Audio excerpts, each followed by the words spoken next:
संपन्ने सेविणी यस्ति बुद्धि आणानि देशरे गुरुण मनोवायकारे परिणीये असंबुद्धे अविनीयेति बुद्धि। महानुभाव, श्री उत्तराधन सूत्रना पहला अध्ययनનું નામ છે વિનય અધ્યયન। વિનયનો વિષય એટલે ધર્મનો વિષય, અને વિનય એક ગુણ છે, અને ગુણનો આધાર હોય છે દ્રવ્ય। કયું દ્રવ્ય? ગુણ ક્યાં રહે છે? કોનામાં રહે છે? દરેક દ્રવ્યના પોતપોતાના ગુણ છે। પાણીનો ગુણ છે, અગ્નિનો ગુણ છે, તો જે ધર્મ નામનો ગુણ છે કે જ્ઞાન નામનો ગુણ છે એ કયા દ્રવ્યમાં રહે છે? એ દ્રવ્યનું નામ છે જીવ દ્રવ્ય, આત્મદ્રવ્ય। આત્માના પોતાના કોઈ ખાસ ગુણ છે, ચૈતન્ય, જ્ઞાન, ઉપયોગ, એ જીવનું લક્ષણ। અંદર કંઈક જ્ઞાન થઈ રહ્યું છે, કંઈક જાણવામાં આવી રહ્યું છે। કોને? એ જે જાણે છે એ દ્રવ્યનું નામ છે આત્મા। આત્મા છે ને એક દ્રવ્ય છે, વસ્તુ છે। બધી વસ્તુ કંઈ પકડાય કે અડાય કે જોખાય તોલાય નહીં। અમુક વસ્તુ એવી છે કે જે દેખાતી નથી પણ છે। આ શબ્દ તમે સાંભળો છો એ ક્યાં દેખાય છે? પણ કાનથી પકડાય છે। તો આત્મા શેનાથી પકડાય છે? તો કે આત્મા આત્માથી જ પકડાય। આત્મા બીજાથી ન પકડાય, આત્મા આત્માથી જ પકડાય। કેમ કે જાણવાનું કામ તો આત્મા જ કરે છે, બીજું કોઈ કરી શકતું નથી। વૈજ્ઞાનિક માઇક્રોસ્કોપ લઈને બેસે અને અંદર જોવા જાય તો આત્મા દેખાય નહીં, પણ જીવ નામનું દ્રવ્ય છે એ આપણે અનુમાનથી અને મહાપુરુષોના વચનથી આપણે માનીએ છીએ। તો આ જીવ દ્રવ્ય જે છે એનો ગુણ, ખાસ ગુણ શું છે? તો કે એનામાં માત્ર ને માત્ર જ્ઞાન, દર્શન, ચારિત્ર, આ એના પોતાના ગુણ છે। અને એ ત્રણ પણ ન રાખો તો માત્ર એક જ્ઞાન ગુણ એ આત્માનો ગુણ છે, અને પેલા દર્શન અને ચારિત્ર એ એમાં આવી જાય। તો પછી આ ક્રોધ, આ માન, આ માયા, આ લોભ, આ અભિમાન, આ બધું કોણ કરે છે? કોણ કરે છે? એ આત્મા કરે છે। તો આત્મામાં આ પણ છે, એ આત્માના ગુણ છે? તો કે ના, એ આત્માના ગુણ નથી, એ આત્મા ઉપર આવેલી અસર છે। આત્મામાં ક્રોધ દેખાય છે, અભિમાન દેખાય છે, ચિંતા, ભય, આ બધું દેખાય છે, અજ્ઞાન પણ દેખાય છે, અને બધી જાતની ખરાબીઓ એમાં દેખાય છે। એ શું આત્માનો સ્વભાવ છે? જો એ સ્વભાવ હોય તો એ જાય નહીં, નીકળે નહીં, એ તો કાયમ માટે હોય। પાણીનો સ્વભાવ છે ઠંડા પડવું, ઠંડા રહેવું, ભલે કદાચ ગરમ થઈ જાય કોઈ કારણસર, પણ પાછું ઠંડુ થઈ જાય। એનો મૂળ સ્વભાવ ઠંડાપણાનો છે, એ તો રહેવાનું, હરી ફરીને પાછા મૂળ સ્વભાવ પર આવી જશે। તો સ્વભાવ જાય નહીં। પવનનો સ્વભાવ છે વહેતા રહેવું। ક્યાંક તમે બાંધી લો તો ભલે જુદી વાત છે, ક્યાંક તમે પૂરી દો, પેક કરી દો થેલીમાં, પણ એનો સ્વભાવ જતો નથી, જેવું છૂટે એટલે પાછો વહેતો થઈ જાય। તો જીવનો સ્વભાવ જો ક્રોધાદિ કરવાનો હોય તો જાય નહીં। તો પછી આ આવ્યું ક્યાંથી? ક્રોધાદિ ક્યાંથી આવ્યા? કષાયને, વિષયને, ઈચ્છાને, તૃષ્ણાને, અજ્ઞાનને, મોહને, મમતાને, એ બધું એના સ્વભાવમાં છે। એનો અસલ સ્વભાવ છે તો કે નથી। પણ જીવનો એક બીજો પણ ગુણ છે, એ ગુણનું નામ છે પરિણામી। પરિણામી સ્વભાવ છે, પરિણામી સ્વભાવ, યાદ રાખજો, જીવ પરિણામી છે। પરિણામી, બધા દ્રવ્યો પરિણામી નથી। જીવ પરિણામી છે, બદલાય છે, બદલાય છે. પરિસ્થિતિ પ્રમાણે, સંજોગો પ્રમાણે, નિમિત્ત પ્રમાણે એમાં ફેરફાર આવી શકે છે. એનામાં સ્થિતિ બદલાય છે, એના પોતાના ગુણ જે છે એ પણ રૂપ બદલે છે. એક રૂપમાંથી બીજા રૂપમાં જઈ શકે છે. જો એ ન જઈ શકતો હોત તો આત્મા જેવો ને તેવો કાયમ માટે રહે, એમાં કોઈ ફેરફાર ન થાય. પરિણામી ગુણ જો ન હોય તો ફેરફાર ન થાય. જે અપરિણામી છે એને બદલી શકાય નહીં. પરિણામી જે પરિણમન કરવાની શક્યતા કે શક્તિ ધરાવે છે તેમાં જ ફેરફાર થઈ શકે છે. તો આત્મા નામનું જે દ્રવ્ય છે એ પરિણામી છે. પરિણામી છે એટલે બદલાય છે, એમાં ફેરફાર થઈ શકે છે, નવા રૂપમાં, નવા આકારમાં જઈ શકે છે. એટલે જીવ મરીને દેવ થાય, નારકી થાય, હાથી થાય, ઘોડો થાય, અને ત્યાં જાય ત્યારે એ આત્માનો આકાર હાથી જેવો, ઘોડા જેવો, માછલી જેવો, જંતુ જેવો, જ્યાં ગયો ત્યાં આકાર, તે આકારે પરિણમી જાય. તો એમ બહારથી પણ પરિણમે છે અને અંદરથી પણ એ સમ્યક્ત્વ મિથ્યાત્વ, સમ્યક્ત્વ મિથ્યાત્વ, અથવા તો ક્રોધ ક્ષમા, ક્રોધ ક્ષમા, એમ એકનો એક માણસ ક્રોધ કરે ને એનો એ જ માણસ પાછો ક્યારેક ક્ષમા પણ કરતો હોય છે. એનો એ જ માણસ ક્રોધ કરે છે અને એનો એ જ માણસ ક્ષમતા પણ રાખી શકે છે. કેમ કે જીવમાં પરિણમન કરવાનો, બદલાવાનો ગુણ છે. એ ન હોત તો કાં તો સારો જ રહેત અને કાં તો ખરાબ જ રહેત. પણ નહીં, આપણે આ ધ્યાનમાં રાખીએ કે પરિણમન, બદલાવવું એ શક્ય છે. અને એટલે જ આ બધા ઉપદેશો ને વ્યાખ્યાનો ને ભલામણો ને શિખામણો. નહીંતર એનું કામ શું હતું જો બદલાવાનું જ ન હોય તો? તો બધું ન કહું. અને ભગવાન આટલા વર્ષો સુધી દેશના આપે, શું કામ આપે જો કંઈ થવાનું જ ન હોય તો? જીવ ગમે એટલો બગડી ગયો હોય પણ પાછો પોતાના મૂળ સ્વરૂપ તરફ જઈ શકે છે. બદલાયો એટલે હંમેશ માટે બદલાઈ ગયો નહીં, પરિણામી છે. એટલે જીવે પોતે ભૂલમાં, અજ્ઞાનમાં કચરો ભેગો કરી લીધો છે, ખોટા રૂપમાં આવી ગયો છે, ખોટા ગુણ ધારણ કરી લીધા છે. જે પોતાના નથી એવા ગુણ એનામાં દેખાય છે. એક વાર્તા છે, એક અરબ વેપારી હતો, આરબ દેશનો. હવે અરબ દેશમાં રણ પ્રદેશ વધારે છે અને ત્યાંના લોકોને ખબર છે કે રણ પ્રદેશમાં ઊંટ નામનું પ્રાણી બહુ કામ આવે. એટલે એ લોકો ઊંટ રાખે અને પ્રવાસ ઊંટ ઉપર કરે. એક વેપારી ઊંટ ઉપર જઈ રહ્યો છે, એવા પ્રદેશમાંથી પસાર થયો જ્યાં રેતીનું તોફાન શરૂ થઈ ગયું, આંધી શરૂ થઈ ગઈ. તો એને બધી ખબર હોય એટલે એણે જટ એક તંબુ કાઢ્યો, તંબુ ખોડ્યો અને એમાં પોતે બેસી ગયો. અને ઊંટને તો બહાર બેસવામાં વાંધો નહીં, ઊંટની ચામડી જાડી છે, ઊંટ ટેવાયેલું છે. રેતીના તોફાનમાં વેપારી તંબુમાં બેસી ગયો છે અને ઊંટ બહાર બેઠું છે. પણ આ વખતે તોફાન બહુ ચાલ્યું, વધારે ચાલ્યું. એટલે ઊંટ પણ અકળાયું. બીજું બધું તો ઠીક, પણ આંખ ઉપર ને મોઢા ઉપર રેતી આવે છે એ નથી ફાવતી. એટલે એણે તંબુના છેડામાંથી મોઢું, પોતાની ડોક અંદર નાખી. તો પેલા વેપારીએ વિચાર્યું કે ભલે બિચારો મોઢું અંદર રાખે છે, તકલીફ છે એને, તોફાન મોટું છે તો ભલે ડોક અંદર રાખવા દીધી. થોડી વાર થઈ તો ઊંટે આખી ગરદન અંદર ઘુસાડી દીધી.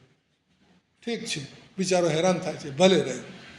થોડી વાર થઈ તો ઊંટે 2 પગ અંદર નાખ્યા એટલે તંબુ આખો ઉખડી ગયો. ઊંટને આવવા દીધો ને હવે થયું એવું કે માલિકને જ નીકળી જવું પડ્યું. એમ જીવની પણ હાલત થઈ કે અજ્ઞાનપણામાં આ બધું આવવા દીધું અને હવે એ ઘરમાં ઘૂસી ગયા છે. હવે ઘરમાંથી નીકળતા નથી. તો જીવને હવે જાગવું પડે અને પોતાનું ઘર પાછું કબજે કરવાનું. અને એ કામ છે, એ ધર્મનું કામ છે. ધર્મ જીવને પોતાના મૂળ સ્વભાવમાં લઈ જવાની પ્રક્રિયા છે. વત્થુ સહાવો ધમ્મો. ધર્મ બીજું કંઈ નથી, વસ્તુનો પોતાનો સ્વભાવ, એ જ ધર્મ. વસ્તુ સ્વભાવમાં રહે, સ્વરૂપમાં રહે, એ એનો ધર્મ છે. પાણીનો ધર્મ છે શીતળતાનો, પવનનો ધર્મ છે ગતિનો, અગ્નિનો ધર્મ છે ગરમીનો. એ કામ કરે તો સ્વભાવમાં છે એમ કહેવાય, સ્વરૂપમાં છે એમ કહેવાય. અને જો એમાં ગરબડ હોય તો સ્વભાવમાં નથી. એ જ વાત આપણે સ્વસ્થ, સ્વાસ્થ્ય શબ્દ વાપરીએ છીએ ને. માણસ સ્વસ્થ હોવો જોઈએ, શરીર સ્વસ્થ હોવું જોઈએ. આ સ્વસ્થ એવો ભારે શબ્દ લાવ્યા ક્યાંથી? હે, સ્વાસ્થ્ય, સ્વસ્થ. તો સંસ્કૃત ભાષાના શબ્દો છે ને, એ એમને એમ નથી આવતા. એનામાં કોઈ ખાસ અર્થ હોય છે, ગુણ પ્રમાણે નામ પાડેલા હોય. સંસ્કૃત ભાષાના દરેક શબ્દનો અર્થ ખાસ વિશેષ સંકેત ધરાવે છે. તમે જાણો છો, આ દુનિયા માટે કેટલા શબ્દ છે? વિશ્વ, જગત, લોક, બરાબર છે. હવે આ દરેક શબ્દમાં કંઈ વિશેષ વાત છે. જગત કહો તો અલગ અર્થ નીકળે, વિશ્વ કહો તો અલગ અર્થ નીકળે. ભલે આપણે બધા શબ્દ સાથે વાપરીએ, આ દુનિયા માટે વિશ્વ પણ કહીએ, લોક પણ કહીએ, જગત પણ કહીએ, વાંધો નહીં. પણ એ જે નામ પાડ્યા છે ને, એ એના કોઈ ખાસ ગુણને લઈને પાડ્યા છે. પૃથ્વી, પૃથ્વી એટલે જે પહોળી હોય તે પૃથ્વી, વિસ્તાર, લાંબી લાંબી પૃથ્વીનો જાણે છેડો જ નથી, પહોળી છે એ પૃથ્વી. જગત, જગત એટલે ગચ્છતી જગત, જે ચાલ્યું જ જાય છે, હાલ્યું જ જાય છે. મતલબ કે નવા નવા રૂપ ધારણ કરતું જાય છે. રૂપ બદલે છે પણ પોતે ટકી રહે છે, એક રૂપમાં રહેતું નથી, ચાલતું જ જાય છે. એનું નામ જગત. બધું પરિવર્તનશીલ છે એટલે જગત. અને વિશ્વ કહો તો જે ફેલાય છે તે વિશ્વ. એમ દરેક શબ્દના અર્થ છે. વસુધા એટલે પૃથ્વી. તો વસુધામાં શું છે? જે વસુને ધારણ કરે તે વસુધા. ધરા કહો તો પૃથ્વી, ધારણ કરે તે પૃથ્વી, ધરા. એમ દરેક શબ્દમાં કોઈ ખાસ અર્થ છે. તો જે શબ્દનો જે અર્થ હોય એ અર્થ પ્રમાણે એ વસ્તુ હાજર હોય તો એ કામમાં, તો એ સ્વસ્થ છે. માણસ સ્વસ્થ છે તો મતલબ કે એનું શરીર જેવું હોવું જોઈએ તેવું છે, એનામાં કોઈ ગડબડ નથી. તો સ્વસ્થ, સ્વ એટલે પોતે, અને સ્થ એટલે રહેલું. પોતે પોતામાં રહેલો એટલે કે પોતાના સ્વરૂપમાં રહેલો, પોતાની જે અસલ ગુણવત્તા છે એને જાળવી રાખી છે તો સ્વસ્થ છે. અને નથી તો અસ્વસ્થ છે. તો સ્વસ્થમાં પણ એ જ વાત આવી કે પોતે જેવા હોવા જોઈએ તેવા હોય તો સ્વસ્થ છે. શરીર જેવું હોવું જોઈએ, જે રીતે કામ કરવું જોઈએ કરે તો શરીર સ્વસ્થ છે. આત્મા અત્યારે સ્વસ્થ નથી, અત્યારે અસ્વસ્થ છે. કેમ કે એનામાં ન હોવું જોઈએ એવું ઘણું બધું ઘૂસી ગયું છે. જીવનો સ્વભાવ પરિણામી છે. તમે પેલી સ્પોન્જ જોઈ છે? સ્પોન્જ પાણી પકડી લે, પાણીમાં ભીજાવો તો પાણી પકડી લે, પછી વોર્ડ લૂછવા માટે કામ આવે. તો સ્પોન્જમાં ગુણ છે, પાણી પકડી લે છે, પાણીને ગ્રહણ કરી લે છે. જીવ પણ સ્પોન્જ જેવો છે. એ વાતાવરણ, નિમિત્ત, કારણ, એની અસર લઈ લે છે, અસરમાં આવી જાય છે. આનંદગંજી મહારાજે બહુ સારું કહ્યું કે આ જીવ જન્મ રખડતો આવ્યો અને કેટલાય સંસ્કાર એણે ભેગા લીધા હશે, કેટલીય વાતો એણે ગ્રહણ કરી, હજી અંદર બધી પડી છે, એ બધી ખાલી કરવાની છે. बम्मन के घर नाती धोती, जोगी के घर चेली, कलमा पड पड भई तरकड़ी तुरकड़ी, आप ही आप अकेली।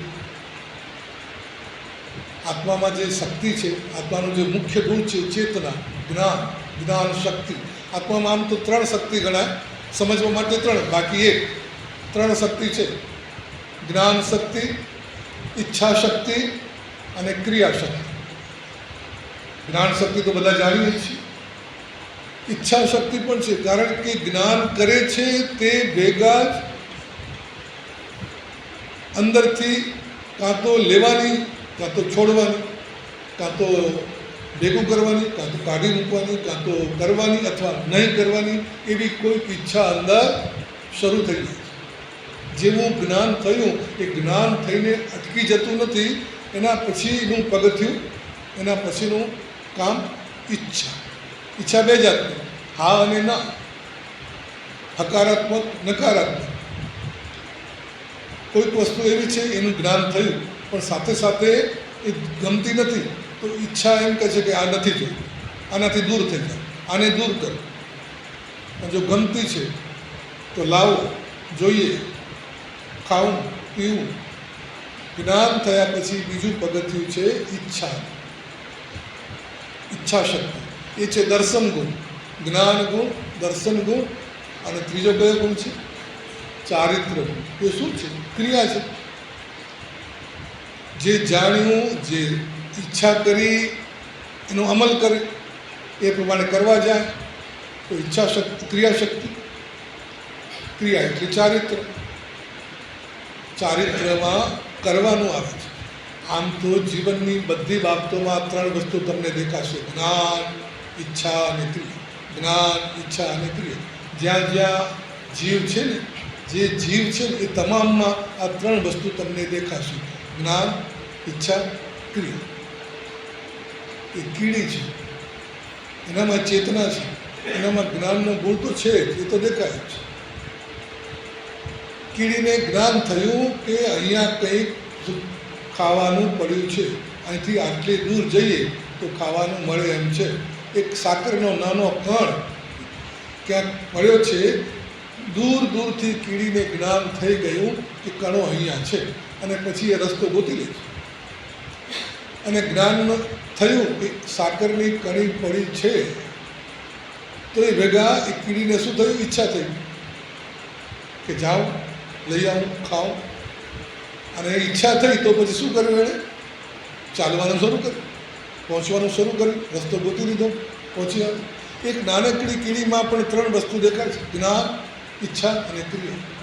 અને મનુષ્ય જેવામાં તો જોરદાર પેલી કીડી બિચારી દોડી દોડીને કેટલી દોડે. માણસ તો ઈચ્છા એવી કરે ને ક્રિયા એવી કરે કે ઊંધું ચત્તું કરી નાખે, ઉથલ પાથલ કરી નાખે. હા ના, એટલી બધી એની ઈચ્છાઓ, એટલી બધી. અને સાથે સાથે એને શક્તિ પણ વિશેષ મળી છે, ક્રિયાની શક્તિ. એની પાસે હાથ છે, પગ છે, 5 ઇન્દ્રિયો છે, બુદ્ધિ છે. એના આધારે કંઈક કેટલું કરી નાખે છે. આનંદગંજી મહારાજે કહ્યું કે જીવે જ્યાં ગયો ત્યાંના રંગે રંગાઈ ગયો, જ્યાં ગયો ત્યાંના રંગે રંગાઈ ગયો. અને એ બધા રંગ એમાં ભરાયા છે. એ રંગ એણે એવા ઉતાર્યા છે કે હવે અસલ રંગ એનો દેખાતો જ નથી. અસલ રંગ કયો છે એ ખવાઈ ગયો. પોતે પોતાને નથી ઓળખતો. બમ્મન કે ઘર નાતી ધોતી. જીવનો જન્મ કોઈ બ્રાહ્મણના ઘરમાં થઈ જાય તો પછી વેદ, પુરાણ, ગીતા એનો પાઠ કરશે. અને બ્રાહ્મણના ઘરમાં શૌચ ધર્મ બહુ હોય, શૌચ ચોખ્ખાઈ, ચોખ્ખાઈનો બહુ આગ્રહ. એટલે દિવસમાં 10 વાર નાય, પૂજા કરવી હોય તોય નાય, જમવું હોય તોય નાય, આમ થયું કંઈક અડી ગયું તોય નાય. નાવાનો બહુ ધર્મ મોટો, નાવાનો. તો બમ્મન કે ઘર નાતી ધોતી. ચેતના ત્યાં ગઈ તો નાવા ધોવાનું શીખી ગઈ, એનો રંગ લાગી ગયો. જોગી કે ઘર ચેલી. અને ક્યાંક જોગી જતી સંન્યાસીના બાજુમાં સંન્યાસીને સમાગમમાં આવી ગઈ ચેતના, એટલે કે આત્માની ચેતના. તો એને જોગીનો રંગ લાગી ગયો, તો ચેલી બનીને એની સેવા કરવા લાગી, ધૂળી રખાવીને બેસી ગઈ, ભસ્મ લગાવે, જ્યાં ગઈ ચેતના, જ્યાં ગઈ એનો રંગ એણે પકડી લીધો અને કલમા પડ ભઈ તુરકડી. અને જો કોઈ તુર્કને ત્યાં, કોઈ મુસલમાનને ત્યાં, કોઈ પારસીને ત્યાં, કોઈ યહૂદીને ત્યાં એનો જન્મ થઈ જાય તો ત્યાંનો રંગ લાગે અને એને સાચું લાગે અને એ બરાબર લાગે છે. અસલ શું છે એ વિચાર પણ આવતો નથી. હું આ જાતનો એટલે બસ મારે આમ કરવાનું, હું આ કુળનો એટલે મારે આમ કરવાનું. આપણે સમજી લેવું જોઈએ કે આપણે અત્યારે જે છીએ, જેવા છીએ એ આપણા સંજોગોની નીપજ છે. આપણે પ્રોડક્ટ છીએ આપણા સંજોગોની. ભલે આપણે માનીએ કે હું બહુ વિચારશીલ છું, પણ આપણે જેવા અત્યારે બન્યા છીએ ને એ આપણે જાતે પસંદ કરીને, શોધ કરીને, મહેનત કરીને નથી બન્યા. સંજોગોએ આપણને આવા બનાવી દીધા છે. જુઓ, ગાડી હોય, ગાડી પોતે પોતાના તાકાત પર પણ ચાલે અને પછી ક્યારેક એને ધક્કા મારીને પણ ચલાવવી પડે. એટલે ગાડીમાં બંને વાત છે, પોતે પોતાની મેળે પણ ચાલે અને એને ધક્કા મારીએ તો પણ ચાલે. અત્યારે આપણી ગાડી ચાલે છે ને એ ધક્કા મારીને ચાલવાવાળી વાત છે. અહીંથી ધક્કો આમ લાગે તો આમ ગયા, અહીંથી ધક્કો આમ લાગે તો આમ ગયા. જેવું નિમિત્ત મળે, જેવા સંજોગો મળે, જેવું વાતાવરણ, બસ એ સાચું લાગવા માંડે, એ જ કરવા માંડે. એટલે તો ભલું થજો ભગવાનનું. ભગવાનનું શું ભલું થાય? ભગવાનનું ભલું થયું તો કહેવાય દુનિયામાં આ રીતે ભાષા છે. ભલું થજો ભગવાનનું કે આપણને એવા સંજોગો મળ્યા કે આપણે અત્યારે બહુ સારી રીતે વર્તીએ. જો એવા કોઈક ઠેકાણે જન્મ્યા હોત ને તો બીજું કંઈક કરતા હોત, કોણ જાણે શું કરતા હોત. તો આ શું અકસ્માતે આવી ગયા? તો કે ના, અકસ્માતે નથી આવ્યા. ક્યાંક તમે દિશા બદલી હશે, એ દિશા બદલતા બદલતા અહીંયા પહોંચ્યા છો. ક્યાંક જીવે નવી શરૂઆત કરી હશે, એટલે કહ્યું ને પરિણામી છે.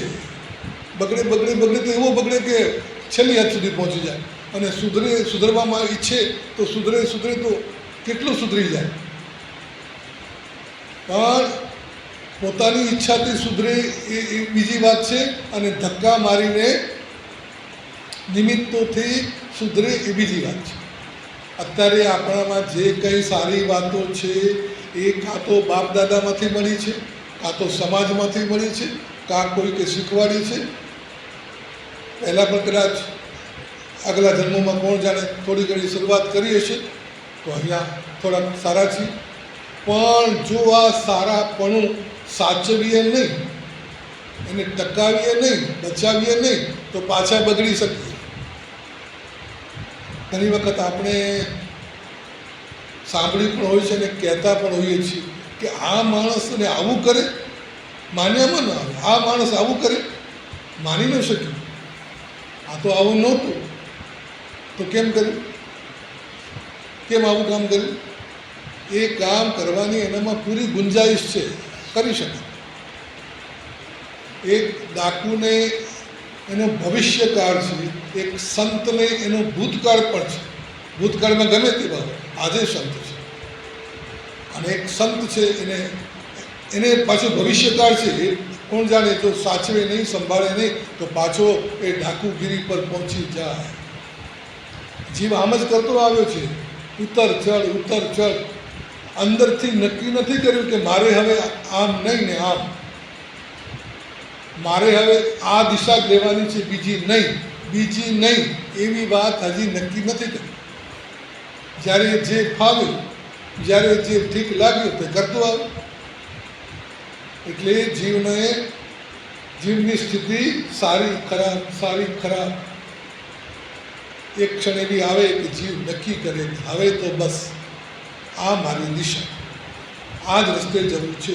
અંદરથી એવો નિર્ણય થાય, સંકલ્પ થાય, સમજણ ઉગે, એને કહેવાય સમ્યક દર્શન. જીવને અંદરથી ભાન થાય, જાગ્યું કે હવે મારે આમ નહીં ને આમ, આ સાચું, આ ખોટું. આપણે છે ને દહીંમાં ને દૂધમાં બંનેમાં પગ રાખતા આવ્યા છે. સારું પણ કરીએ છીએ, નથી કરતા એમને, સારા કામ પણ કરીએ, અને જરૂર પડે તો ખોટું પણ કરી. એટલે એનો અર્થ એ કે આ પણ બરાબર, આ પણ બરાબર. જરૂર પડે તો, નહીંતર કોણ ખોટું કરે? જરૂર પડે ત્યારે કરી લીધું. તો ભાઈ એનો વાંધો તો નહોતો ને તમને, ન કરાય એવું તો નહોતું. એ કર્યું, આ એ કર્યું. દારૂ ખરાબ તો કે દારૂ ખરાબ, દૂધ સારું તો દૂધ સારું. દારૂ ખરાબ કહેતો જાય અને પીતો જાય, તો એ ખરાબ એને માન્યું જ નથી. એણે માન્યું નથી, હજી અંદરથી સમજાયું નથી. જે દિવસે એને સમજાય એ દિવસે એ શું કહેશે? શું કહેશે? દારૂ ખરાબ જ, દૂધ સારું જ. તમને ખબર છે કોર્ટમાં સોગંદ લેવડાવવામાં આવે? તમે ગયા છો કોર્ટમાં? ગયા સોગંદ લેવડાવે? શું લેવડાવે? હું સાચું બોલીશ, હું સાચું જ બોલીશ, અને સાચા સિવાય બીજું કાંઈ નહીં બોલું. 3 બાજુથી એને બાંધવા. હું સાચું જ બોલીશ, હું સાચું બોલીશ, સાચું જ બોલીશ, અને સાચા સિવાય બીજું કંઈ નહીં. વકીલો આવું કરતા.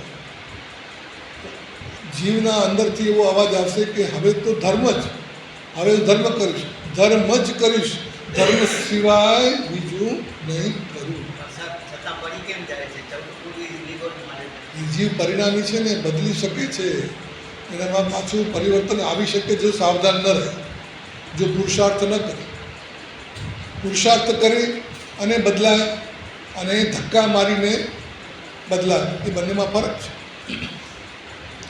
અંદરથી બદલાય એ સારી વાત છે, અને એ પુરુષાર્થ કર્યા પછી પણ જો સાવધાન ન રહે તો વળી પાછું ક્યાંક ખૂણે ખાચરે બેઠેલું મોહ, ક્યાંક ખૂણે ખાચરે રહી ગયેલા કશાય એને પાછા ઊંધે રસ્તે, ખોટે રસ્તે લઈ જઈ શકે છે. અંદરથી બદલાવાનું છે, એની તો વાત છે. અને જે 11મા ગુંઠાણે પહોંચી ગયા હોય એ આત્મા પણ પાછા નીચે આવી. કેમ? હજી ક્યાંક કશાયો રહી ગયા છે. આ 14 ગુણસ્થાન જ છે, એનું નામ જ ગુણસ્થાન છે. ગુણસ્થાન, ગુણની ભૂમિકા. આત્મામાં ગુણ કેટલા પ્રમાણમાં જાગ્યા, ખુલ્યા, ખીલ્યા, વિકસ્યા, જેટલા પ્રમાણમાં વિકસ્યા એ એનું ગુણસ્થાન. 1, 2, 3, 4. ગુણનું સ્થાન. આનામાં આટલા ગુણ આવે એટલે આનું આ ગુણસ્થાન. 4, 5, 6. તમને ખબર છે 4થું ગુંઠાણું એટલે સમ્યક દર્શન. સંકિત થઈ ગયું, દૃષ્ટિ ખુલી ગઈ, સત્ય સમજાઈ ગયું, અનુભવથી સમજાઈ ગયું, નિશ્ચયથી સમજાઈ ગયું, તો 4થું ગુંઠાણું. નહીંતર વ્યવહારથી 4થું ગુંઠાણું. માને છે, સમજે છે, બોલે છે, પણ હજી અનુભવ નથી થયો. વાંધો નહીં, શ્રદ્ધા તો છે ને, તો એને વ્યવહારથી 4થું, વ્યવહારથી 5મું, વ્યવહારથી 6થું, નિશ્ચયથી તો એનો આત્મા જાણે કે અજ્ઞાની જાણે. પણ નિશ્ચયનું સમ્યક દર્શન આવતા પહેલાં, નિશ્ચયથી સત્યનો અનુભવ થતાં પહેલાં એણે વ્યવહારનો રસ્તો ઘણો કાપવો, વ્યવહારના ઉપાય ઘણા કરવા પડશે, વ્યવહારનો આધાર ઘણો લેવો પડશે. ગુરુદેવ છે, ગુરુ છે, શાસ્ત્ર છે, સત્સંગ છે, આ બધાનો આધાર ન લે તો પેલું નિશ્ચયવાળું સમ્યક દર્શન એને ખબર જ નહીં પડે, સમજાશે નહીં. અને શું કરવું આના માટે એને કોણ કહેશે? એટલે વ્યવહાર સમ્યક દર્શન બહુ મહત્ત્વનું, વ્યવહાર ધર્મ બહુ મહત્ત્વનો, એ આધાર છે. બીજું બધું ભલે પછી એકવાર દેવગુરુ ધર્મનો ઉપર શ્રદ્ધા થઈ ગઈ ને, એ ગમી ગયા ને, તો કામ ચાલશે, તો એ કામ કરશે, અને એક દિવસ નિશ્ચય સમ્યક દર્શન સુધી પહોંચશે. આ ગુણઠાણાની વાત છે ને, ગુણ જગાડો, તે વગર ગુણઠાણું આવે નહીં. પહેલું ગુંઠાણું પણ ગુણસ્થાન કહેવાય છે. પહેલું ગુંઠાણું એટલે આમ તો મિથ્યાત્વનું ગુંઠાણું. પહેલાં ગુંઠાણે મિથ્યાત્વ હોય, અજ્ઞાન, અંધારું, અણસમજ, બધો જ કચરો, બધી ગંદકી હોય. પણ તોય એને ગુણસ્થાન કહ્યું, પહેલું ગુણસ્થાન. તો એમાં કયો ગુણ? તો કે મિથ્યાત્વ ભલે હોય, પરંતુ જ્યારે સંસારમાં રખડતા જીવને ક્યારેક અક્કલ આવે છે. પૂરી ખબર ના પડે પણ થોડીક ખબર પડવા માંડે કે હું દુઃખી કેમ થાઉં છું, મેં આ જે કર્યું ને એ ખોટું કર્યું એટલે હું દુઃખી થયું. પોતે ભૂલ કરી રહ્યો છે, હિંસા, અસત્ય, ચોરી, જૂઠ, આ બધું ખરાબ, આનાથી મારે બચવું જોઈએ.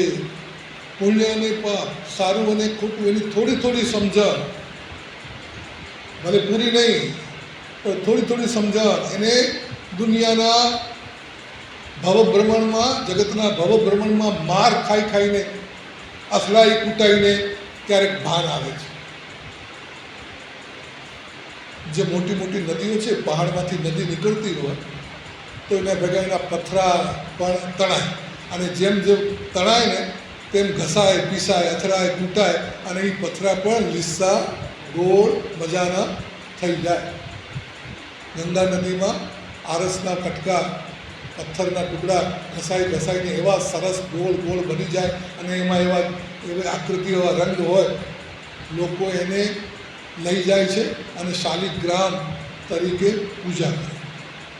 તો પથ્થરા જેમ અથડાતા, કૂટાતા સુધરી ગયા, લીસા થઈ ગયા, એમ જીવ પણ આ સંસારમાં ભટકતા ક્યારેક એની થોડીક અક્કલ આવે છે કે હું જે કરું છું બરાબર નથી, હવે શું કરવું જોઈએ એની શોધ કરે. તો મિથ્યાત્વ ગુણસ્થાને રહેલો જીવ જ્યાં સુધી આવી અક્કલ આવી નથી ત્યાં સુધી ભયંકર ગાઢ મિથ્યાત્વ છે. પણ જ્યાં થોડો પ્રકાશ પડ્યો કે આ બધું શું છે, સાચું શું, ખોટું શું, એવો વિચાર પણ આવ્યો, તો એનું મિથ્યાત્વ એટલું ગાઢ મિથ્યાત્વ હતું ને એ પાતળું પડ્યું. આકાશમાં ભયંકર વાદળા, ઘનઘોર વાદળા ઘેરાઈ ગયા છે, સૂરજ ઉગી ગયો છે પણ જરાય અજવાળું દિવસ જેવું લાગતું નથી, જાણે સાંજ પડી ગઈ હોય કે રાત પડી ગઈ હોય એવું લાગે છે. એટલા બધા ગાઢ વાદળ હોય એ ગાઢ મિથ્યાત્વ. પણ વાદળ ઓછા થાય, પાતળા થઈ જાય, સફેદ વાદળો આવી જાય, તો ભલે વાદળો છે તો પણ પ્રકાશ તો વધી જાય. એમ મિથ્યાત્વ ગુંઠાણે રહીને પણ થોડો પ્રકાશ, થોડી અક્કલ, થોડું ભાન શરૂઆતમાં આવે, એને કહેવાય મિથ્યાત્વ ગુણ. એટલે ગુણસ્થાન. ત્યાં પણ આત્માના ગુણ તો છે જ, પણ ઊંધા પડેલા છે, એ સવડા પડવાના શરૂ થાય, એ મિથ્યાત્વ ગુણસ્થાન. અને પછી ચોથે ગુંઠાણે પહોંચવું હોય, નિયમ એવો છે કે પહેલાં ગુંઠાણેથી જીવ સીધો આગળ વધે તો સીધો ચોથે ગુંઠાણે જાય. તો બીજું ત્રીજું ક્યાં ગયું? તો કે એ જે ગુંઠાણાની વાત છે ને, એ જે ચડતો હોય ત્યારે નથી આવતા, જ્યારે પડતો હોય ને, એટલે કે નીચે ઉતરતો હોય, ગુંઠાણા છૂટતા જાય, બગડતા જાય, ત્યારે આવે છે. ઠીક છે, ચોથા ગુંઠાણે જીવ પહોંચે ક્યારે? એનો નિયમ હશે ને કંઈ? ચોથા ગુંઠાણે પહોંચવા માટે શું કરવું? તો એવું ક્યાંય નથી કહ્યું કે આટલા ઉપવાસ કરો, આટલી યાત્રા કરો, આટલા ગ્રંથ ભણી જાઓ, આટલા જાપ કરો તો ચોથું ગુંઠાણું મળે, એવું ક્યાંય નથી કહ્યું. શું કહ્યું છે? હે? તો સમ્યક તો કે આવે તો ચોથું આવે ને, આવે ક્યારે? આ વાત સમજવા જેવી છે. એ સમજશે પછી, પણ એ સમજવા માટે એને કંઈક કરવું તો પડશે ને. ચોથા ગુંઠાણે પહોંચવા માટે કરવાનું શું છે? ખાલી આમ માની લો કે દેવગુરુ ધર્મને માની લીધા એટલે નહીં. સાચું સમ્યક દર્શન, અનુભવવાળું સમ્યક દર્શન, નિશ્ચય સમ્યક દર્શન ત્યારે જ આવે કે જ્યારે કયા કશાય?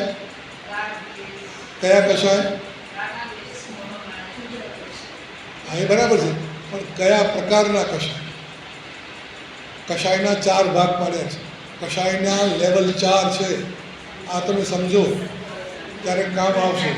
હે, પહેલું શું છે? સૌથી પહેલું ઊંચામાં ઊંચા ભયંકર કશાય. અરે કશાયની વાત ચાલે છે, 4 નામ છે, 4 ભેદ છે. પહેલું શું છે? આ યાદ રાખવા જેવું છે, અનંતાનુબંધી કષાય. અનંતાનુબંધી કષાય એટલે ભયંકર ઘોર કષાય, ગાઢ કષાય, નીકળે ને એવા ચીકણા કષાય. અને કષાય એવા અનંતાનુબંધી ચાલ્યા જ કરે, એકમાંથી બીજું, બીજામાંથી ત્રીજું. એની હારમાળા, એની સાયકલ, એની ચેઇન ચાલ્યા જ કરે, ખતમ જ ન થાય. એ કષાય થોડા મંદ પડે, ઓછા થાય. અને 4 લેવલ છે ને, એમાં જે પહેલા ગ્રેડના કષાય છે, ફર્સ્ટ ગ્રેડના અનંતાનુબંધી, એ કષાય જ્યારે નીકળી જાય આત્મામાંથી, એ લેવલનો કષાય હવે નહીં આવે. હજી બીજા આવશે, કષાય રહેશે. પ્રત્યાખ્યાની અપ્રત્યાખ્યાની સંજ્વલન એ રહેશે, પણ અનંતાનુબંધી હંમેશને માટે ગયા, હવે નહીં આવે. એણે એટલી આત્માની શુદ્ધિ કરી, ચેતનામાંથી એ કષાયને કાઢવાની એણે કોશિશ કરી, અને કષાય એવા થઈ ગયા કે હવે પહેલાં ગ્રેડનો તો આવશે જ નહીં. અનંતાનુબંધી કષાય હંમેશને માટે જાય તો જ ચોથું ગુંઠાણું આવે. આ એક નિયમ. આ કષાયો બહુ જબરા છે. ધર્મ કરવો એટલે શું? કષાયોને કાઢવા, એ જ ધર્મ છે, બીજું કાંઈ નથી. દાન કરીને, શીલ કરીને, તપ કરીને, ભાવ કરીને આખર કરવાનો શું છે? કષાયોને કાઢો, કષાયોને મંદ કરો, કષાયોને ખતમ કરો. પહેલા નંબરના ગયા, વાંધો નહીં, બહુ સારું, ચોથું ગુંઠાણું આવી ગયું. હજી 3 જાતના છે, એને ખાલી કરવાના, એને ખાલી કરવાના. અને ખાલી કેમ થશે? કહેવાથી થશે કે તું ચાલ્યો જા, હવે નહીં આપ નહીં. કષાયોને કાઢવા માટે અંદર કામ કરવું પડે. અને અંદર કામ કરવાની શરૂઆત એ કે જ્યારે કષાય આવે, આપતા આવી ગયો, વાંધો નહીં, કારણ કે કષાય અંદર પડ્યો છે. અને ક્યાંક ચિનગારી મળી, કોઈ કંઈ બોલ્યું, કંઈ થયું તો ગુસ્સો આવ્યો, અંદર કષાય બેઠા છે. પણ હવે કષાયને રાખવા છે કે કાઢવા છે? આપણે શું કરીએ છીએ? કષાયનો બચાવ કરીએ છીએ. યાદ રાખજો. ના એવું કંઈ નથી, મને ગુસ્સો નથી. ગા એમ કહે છે ગુસ્સો તો આવે ને, આવું કરે, આવું બોલે એટલે મને ગુસ્સો ન આવે. એટલે તમે શું કર્યું? કષાયનો બચાવ કર્યો. જ્યાં સુધી કષાયનો બચાવ કરતા રહેશો ત્યાં સુધી એ જવાના. સીધી વાત છે. શું કામ જાય? અને તમે એને રાખવા માગો છો, તમને ખપે છે એટલે છે, તમારી ના નથી થઈ. પણ જો તમે સમજાવો, ભલે ને બુદ્ધિથી સમજાવો, હજી અનુભવને તો વાર છે, પણ બુદ્ધિથી સમજાયું છે કે આ કષાયો સારા તો નથી. ભલે કારણ સાચું હોય, કોઈ ખોટું કર્યું જ છે અને તમને ગુસ્સો આવે છે, કારણ ભલે સાચું હોય પણ કષાય તો ખોટો જ છે. એટલે કષાય હું કરું કે બીજો કરે, એ બધાએ કષાય હું કરું તો સારું અને બીજા કરે તો ખોટું. એમ હું ગુસ્સો કરું, મને કોઈ ના ન પાડે, અને બીજા ગુસ્સો ન કરે, એવું તો ના ચાલે. એટલે જ્યારે તમે અંદરથી સ્વીકારશો કે કષાય હું કરું સાચો હોય, કારણ સાચું હોય, તો પણ કષાય તો સારો નહીં. એટલે તમે કષાય તમારામાં અંદર આવી જાય, તમારી અંદર જાગી જાય, તો પણ તમે એનો બચાવ નહીં કરો. શું કરશો? કષાય થઈ ગયો, આવી ગયો. એટલે કષાય એટલે ખાલી ક્રોધ નહીં સમજતા. હા, ક્રોધ તો દેખાય છે, બહુ ખુલ્લો પડી જાય છે, પાધરો છે. બાકી બીજા કષાય છુપાઈને બેઠા. કયા? માન ને માયા ને લોભ એ કષાય જ છે. કષાયનું કામ મનને મેલું કરવાનું કામ, એટલે કષાય. કશ એટલે મેલ, જેનાથી મેલ ચોંટે એ કષાય. તો ક્રોધથી મન મેલું થાય છે ને, લોભથી પણ, ને માનથી પણ, ને માયાથી પણ. અને તમને કહી દઉં, હજી બીજા છે કષાયના ભાઈ, નો કષાય. નો કષાય ખબર છે? નો કષાય કેટલા છે? કષાય 4 છે. નો કષાય એટલે કષાય જેવા જ, થોડા રૂપ જુદું છે, પણ છે તો કામ તો એ જ કરે છે, મનને મેલું કરે. નો કષાયના નામ આવે છે કોઈને? હાસ્ય, રતિ, અરતિ, ભય, શોક, દુગંછા. સ્ત્રી વેદ, પુરુષ વેદ, નપુંસક. આ નો કષાય છે. આપણને કષાય તો ખરાબ લાગે, ક્રોધ બહુ ખરાબ, લોભ, આ તો લોભી છે, અભિમાની છે, આ કપટી છે, એમ આપણે કહી દઈએ. પરંતુ પેલા નો કષાય છે ને એ મીઠું ઝેર છે, રૂપ બદલીને આવે છે. કષાયના ભાઈબંધ છે, કષાયના સાથીદાર છે. નો કષાયમાંથી કષાય થઈ જતાં વાર લાગે નહીં. એટલે ખુલ્લો દુશ્મન જે સામી છાતીએ આવે એને તો પહોંચી વળાય, જે ઘરમાં રહીને જે ઘા કરે એ વધારે જોખમી છે. એટલે કષાય અને નો કષાયમાં ફરક ક્યાં છે? કષાય ખુલ્લા પડી જાય છે, નો કષાય અંદરથી આપણને ગમે છે. નો કષાય મીઠા લાગે છે. અને કષાય માણસ આખો દિવસ નથી કરી શકતો. ગુસ્સો આવે, અડધો કલાક ચાલે, 2 કલાક ચાલે, કદાચ આખો દિવસ ચાલે, પછી પતી જાય, નીકળી જવું પડે. ગુસ્સો ઉતરી જાય છે, માણસનું મગજ સાફ થઈ જાય છે, ઠંડો પડે છે, લોભ પણ જાગે છે, માન પણ આવે છે અને જાય છે. પડે તો હોય છે અંદર, પણ જે ઉભરો આવ્યો હોય એ ઠરી જાય. બહુ લાંબુ ક્રોધ કેટલી વાર કરે માણસ, કરીને કેટલો કરે, ઠરવું જ પડે. પણ નો કષાય એવા છે કે તમે કરતા થાકો નહીં, કરવામાં વાંધો નહીં, કોઈ તકલીફ નહીં, ઉલટાનું સારું લાગે. હાસ્ય, રતિ, અરતિ, આ સમજવા જેવા છે બધા. આપણે લાગે ક્રોધ નથી કરતા એટલે આપણે સારા બચી ગયા, નહીં. નો કષાય બેઠા હશે ને તો પણ એ જ કામ કરશે, મનને મેલું કરવાનું. આપણે કષાય અને નો કષાયનો પણ અવસરે વિચાર કરીએ.